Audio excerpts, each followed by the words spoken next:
जैसा कि आप सबों को विदित है कि 2/5/2023 को माननीय न्यायालय के द्वारा कहा गया कि जो हमारे पूर्व में एक सोनाहातू थाना कांड संख्या 42 2006 जिसमें कि तत्कालीन सीओ जो थे आलोक कुमार, जिनके द्वारा हमारे ऊपर केस किया गया था और केस में कहीं न कहीं हम कहें तो षड्यंत्र रचा गया था और एक साजिश के तहत हमें जेल भेजने का काम किया गया और उसके तहत ही हमें 2 साल की सजा हुई थी, जो कि दिवाकर पांडे जी की कोर्ट से हुआ था 23 मार्च 2018 को।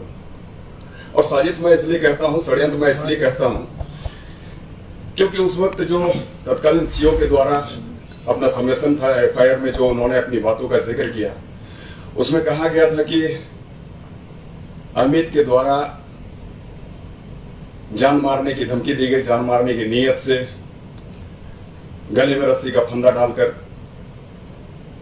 प्रयास किया गया। अमित 12 इंच का चाकू लेकर आया था, अमित डंडा लेकर आया था और अमित ने हमारे पैसे को छीनने का काम किया।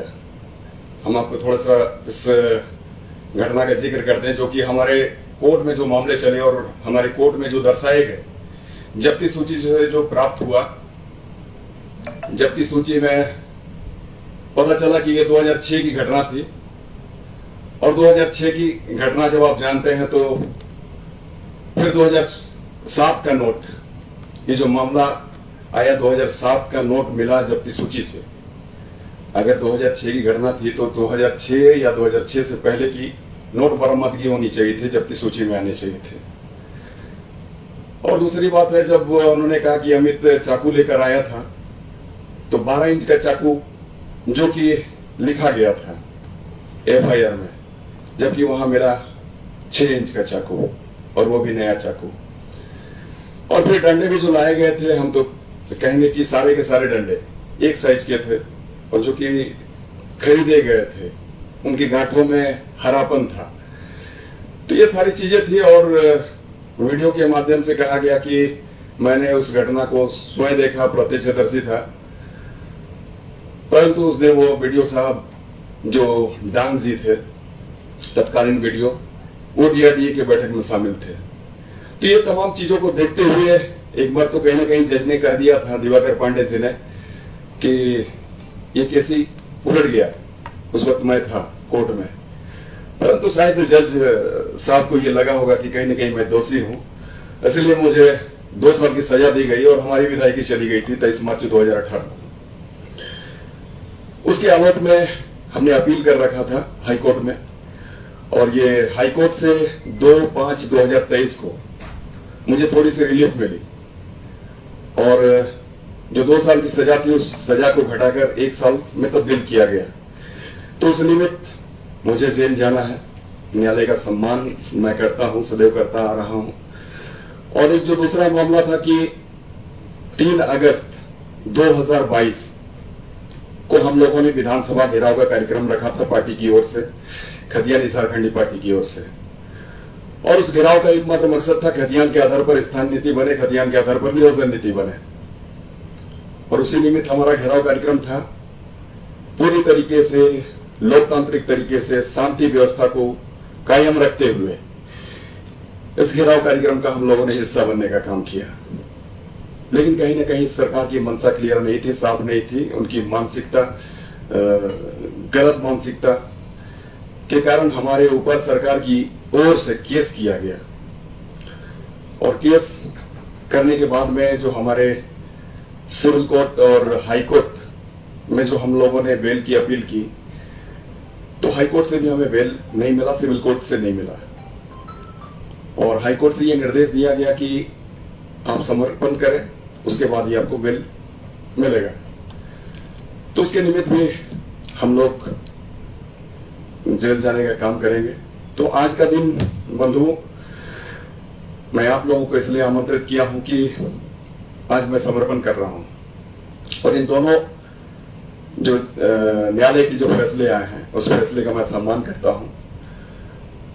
और कहीं ना कहीं आज ये जो सरकार है, सरकार के मंसूबे गलत हैं और आज आंदोलन और आंदोलनकारियों की जो स्थिति बनी हुई है इस राज्य में काफी तकलीफदेह है, पीड़ादायक है।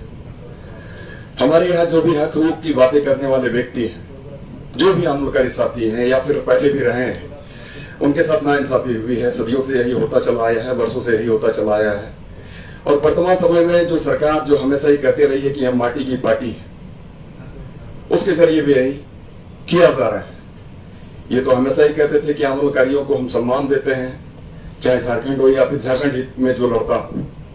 परंतु तकलीफ की बात है कि ऐसे पार्टियां आज सत्ता में बैठकर मगरूर हो चली है और सत्ता मद में चूर है। हम आपको बता दें कि विगत 11 फरवरी 2023 से हमारी पार्टी की ओर से आयोजित खतियानी मैराथन, जिसमें कि हाफ मैराथन का कार्यक्रम हर एक विधानसभा में चलाया गया, जिसका कि मैं हिस्सा रहा। हमने हर एक मैराथन में अपना भाग लिया और हम आपको बताएं कि हमारे खतियानी साथियों ने 2709 किलोमीटर की दूरी को हंसते हंसते दौड़कर पूरा किया। और एकमात्र मकसद था कि हम अपने पैरों को तकलीफ देते हुए अपनी व्यथा को प्रकट करते थे माननीय मुख्यमंत्री हेमंत जी के समक्ष, जो आज सत्ता में बैठे हुए हैं। और एकमात्र यही हमारा डिमांड होता था कि खतियान के आधार पर स्थान नीति बने, खतियान के आधार पर नियोजन नीति बने, ताकि हमारे यहाँ के युवा युवती, हमारे यहाँ के छात्र छात्राओं को उसके उज्जवल भविष्य हेतु नौकरी मिल सके, उसको मान सम्मान के साथ जीने का हक मिल सके। आज इन 22 सालों में हमें हमारा नाम नहीं मिला कि हम झारखंडी हैं। यहाँ तो जो 15 सालों से जो रहते चले आ रहे हैं, 10 सालों से रहते चले आ रहे हैं, 5 सालों से रहते चले आ रहे हैं, 20 सालों 25 सालों से रहते चले आ रहे हैं, उसके पैरेलल हमें खड़ा किया जाता है, जो कि खतियानी है, जो कि न जाने यहाँ कितने वर्षों से रह रहे हैं। ये ना हमें पता है, ना हमारे बाप दादाओं को पता है। और ऐसे में हमारे समानांतर किसी को खड़ा किया जाना ही तकलीफ देह है, क्योंकि ये झारखंड हमारे खतियानियों के लिए बना है, ना कि किसी दूसरों के लिए बना है। मैं किसी बाहरी का विरोधी नहीं हूं। बाहरी व्यक्ति हैं, आए सम्मान के साथ यहाँ पर बिजनेस व्यापार करें, लेकिन जो हमारा हक है, खतियानियों का हक है, निसंदेह उस पर कटौती नहीं होनी चाहिए। प्रथम प्राथमिकता, अंतिम प्राथमिकता भी हमारी खतियानी बननी चाहिए। मैं तो रोज के रोज यही कहता हूं कि खतियान के आधार पर हमारा ही व्यक्ति शीर्ष पर भी बैठेगा। मतलब झारखंड में जितनी भी विभाग है, हर विभाग में जितनी भी कुर्सियां हैं, कुर्सियों में बैठने वाला व्यक्ति चाहे अफसर का हो या फिर चपरासी का हो, हमारे खतियानी होंगे। क्योंकि ये खतियानी की बात है, हमारे झारखंडियों की बात है। खतियानी मतलब ही हमारे झारखंडी होते हैं और दूसरे व्यक्ति को हम कतई मंजूर नहीं करेंगे। और इसी निमित्त इस सरकार का भी यहाँ पर सत्ता संभालना हुआ है। यहाँ पर हेमंत जी की सरकार जो बनी है, हर चुनाव सभाओं में इन्होंने यही कहने का काम किया, अपनी बातों को लोगों के समक्ष रखने का काम किया कि जैसे ही हमारी सरकार बनेगी, पूर्ववर्ती सरकारों के द्वारा जो नीतियां लाई गई है, तमाम नीतियों को हम रद्द करते हुए हम नई नीति बनाएंगे, जो कि खतियान के आधार पर होगा। खतियान के आधार पर स्थानीय नीति बनेगी, खतियान के आधार पर नियोजन नीति बनेगी। परंतु तकलीफ की बात है कि बीते 3 वर्षों में भी हमारी सरकार ने ये पॉलिसी निर्धारित नहीं की है, नहीं बनाई है। और रोजगार तो दूर की बात है। तो हमारा जो ये मैराथन था, इस मैराथन में हमने पाया, पूरे झारखंड में हमने एकमात्र जो सबसे बड़ा मुद्दा जिसे हम कहें, सबसे बड़ी जो बात कहें, वो यही है कि हमारे यहाँ बेरोजगारों की फौज खड़ी होती चली जा रही है। और रोजगार आज सबसे बड़ा मुद्दा है। भुखमरी हमारे बीच कायम है, गरीबी। हम तो ये कहें कि अगर हम कह दें कि झारखंड हमारा सबसे संपन्न राज्य है और हम यहाँ के सबसे गरीब व्यक्ति हैं, पिछड़े हैं, शोषित हैं, तो इस बात में कोई गुरेज नहीं होगा। झारखंड में जो नीति हमें मिलनी चाहिए थी, नहीं मिली। और आज सरकार कहीं ना कहीं अपनी ही प्राथमिकताएं में व्यस्त है। उनकी प्राथमिकता क्या है? उनकी प्राथमिकता है आवास बनाना अपने लिए, गाड़ियां, महंगी महंगी गाड़ियां खरीदना अपने लिए वैसे दलालों को जगह पर नियुक्त करना अपने फायदे के लिए, गलत ब्यूरोक्रेट को, IAS IPS को नियुक्त करना, ताकि वो रोज के रोज धनोगाही कर सके और यहाँ के सत्ता संभालने वाले शीर्ष नेतागणों को उसके पॉकेट भर सके, उसके बैंक बैलेंस बढ़ा सके, उसके घरों में पैसे जमा कर सकें। ये आज उनकी प्राथमिकता रह गई है, जो कि तकलीफ दे है। हम आपको बताना चाहें कि आज जो ये निजी क्षेत्र हैं, हमारे यहाँ पर जितने भी निजी क्षेत्र हैं, तमाम निजी क्षेत्र आज व्यस्त हैं हमारे संसाधनों को कैसे लूटें, और वो लूटने में व्यस्त हैं। हमारे जो पदाधिकारी हैं, हमारे जो आला अधिकारी हैं, वो सिर्फ और सिर्फ कमीशन खोरी में व्यस्त हैं। हमारे जो थाना है, ब्लॉक हैं, अंचल हैं, जिला के मुख्यालय हैं, इस बात को आप लोग भी जानते हैं कि आज के समय में कहीं भी किसी जगह बगैर पैसे कोई काम नहीं होता है।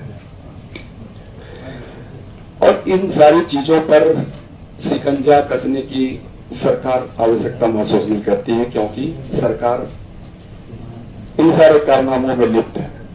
सरकार को सिर्फ पैसे की चिंता है। आज कहीं ना कहीं आप देख रहे हैं जिस तरीके से हमारे झारखंड बदनाम हो रहा है और हमारा झारखंडी बदनाम हो रहा है।